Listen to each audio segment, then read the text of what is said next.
यही होता है जब एक लड़का एक लड़की को दिखता है, बहुत सुंदर लग रही है, प्रपोज कर दूं। जानते हो तुम में क्या कमी थी? मैं कितना बुरा दिखता हूँगा लोगों को, इसे थप्पड़ जरूर मारूंगा, जरूर।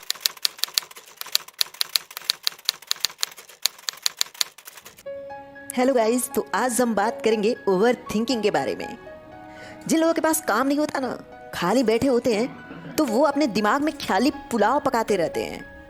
या तो वो भविष्य के बारे में सोचेंगे, या वो बीते हुए कल के बारे में। जो बीत चुका है उसको सोच सोच के दुखी रहेंगे, और अपने बेहतर समय को जो आज जी रहे हैं उसको और बुरा बनाते जाएंगे।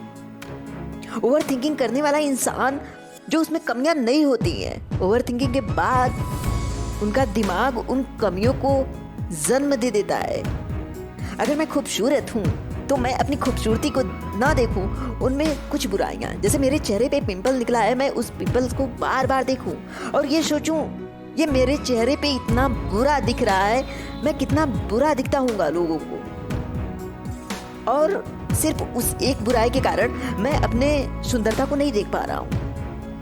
मैं उस बुराई में इस कदर बिजी हो चुका हूँ कि अपने सुंदरता पे पर्दा डाल चुका हूँ और दुखी हूँ सिर्फ उस एक पिंपल्स की वजह से।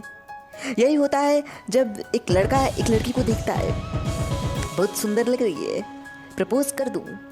अभी वो प्रपोज किया नहीं है, प्रेजेंट में वो है ही नहीं, उससे बात करने से डरता है, उसके सामने जाने से डरता है। लेकिन उसने सोच लिया कि इसके साथ शादी होगा, बच्चे होंगे, और पूरे बुढ़ापे के बारे में यहाँ से लेकर पूरे अगले जन्म तक वो सोच लेता है। लेकिन जब वो लड़की को प्रपोज करने जाता है और लड़की उसे नापसंद कर देती है ना, तब वो लड़का दुखी हो जाता है और इतना सैड हो जाता है ना कि कभी कभी कुछ लड़के खुद में कमियां ढूंढने लगते हैं कि मुझ में क्या कमी थी कि उसने मुझे नापसंद कर दिया।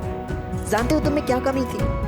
तुम आज में नहीं जी रहे हो। तुमने आज उसके साथ बात करके ये नहीं देखा कि वो तुम्हारे लिए क्या सोचती है, बल्कि तुमने भविष्य को जन्म दिया, एक बेहतरीन भविष्य के बारे में सोचा और उसके बाद उससे जाकर बात किया, जिससे तुम्हारे सपने टूट गए और तुम दुखी हो गए। तुम्हें इस बात का दुख हो रहा है कि उसने तुम्हें नापसंद कर दिया। क्यों? क्योंकि तुम्हारे सपने टूट चुके हैं। जो तुमने ख्याली पुलाव पकाए थे वो अब उसके एक शब्द ने तोड़ दिए।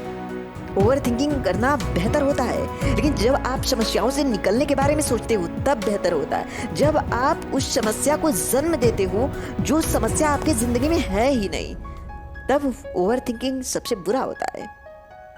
आप प्रेजेंट में जीना सीखो, आज में जीना सीखो। आज क्या कर सकते हो यह देखो। आपने कल क्या किया था, आपसे कल क्या गलतियां हुई थी, इसके बारे में मत सोचो।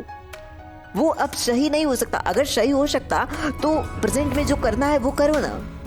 और भविष्य के बारे में कुछ लोग राजा महाराजा बनने के बारे में सोच लेते हैं, लेकिन वो आज नहीं देखते कि वो राजा बनने के लिए आज क्या कर रहे हैं। वो कल के बारे में सोचते हैं कि इसने मुझे हर्ट किया, इसे थप्पड़ जरूर मारूंगा, जरूर मारूंगा। लेकिन आज क्या कर रहे हो तुम, ये देखो ना। आज तुम मुझसे डर रहे हो, कल भी तुम कुछ नहीं कर पाओगे, क्योंकि तुम प्रेजेंट में नहीं जीना चाहते हो। तुम पास्ट में जीना चाहते हो, फ्यूचर में जीना चाहते हो। तुम प्रेजेंट में कुछ करना भी नहीं चाहते। तुम सपने पैदा तो करते हो, लेकिन उसे पूरा करने के लिए कुछ कर नहीं सकते, सिर्फ ओवर थिंकिंग करते हो। और ओवर थिंकिंग तुम्हें बर्बाद कर रहा है। अधिक से अधिक इतना ज़्यादा सोच लेते हो कि फिर अगला समय जो होता है ना, वो भी तुम्हारे सोचने में जाता है।